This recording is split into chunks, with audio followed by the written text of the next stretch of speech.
if you enhance the employment of and the supply of skills, it's complementary, not competitive, but complementary to employment of those of semi-skilled and unskilled, and for a variety of reasons. So the evidence suggests that there's a strong complementarity between producing more scientists, engineers, raising your skill profiles and raising the activities associated with that, and the employment of semi-skilled and unskilled. They're not competitive, but they're complementary.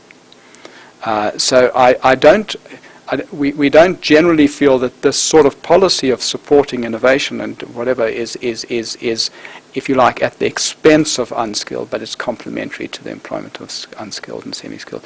I mean, the relationship is a complex one, but it's a complementary rather than a competitive one.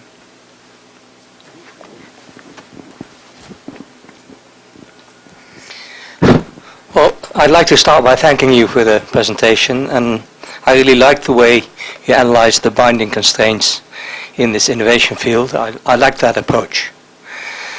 But I would like to continue on the last topic, because you half answered the question that I was going to ask, but only half, which is that you say South African wage costs are simply too high to compete with Asia. And I find that a very strange statement for a country where 1/3 of the labor force is unemployed, where the opportunity cost of labor is close to zero.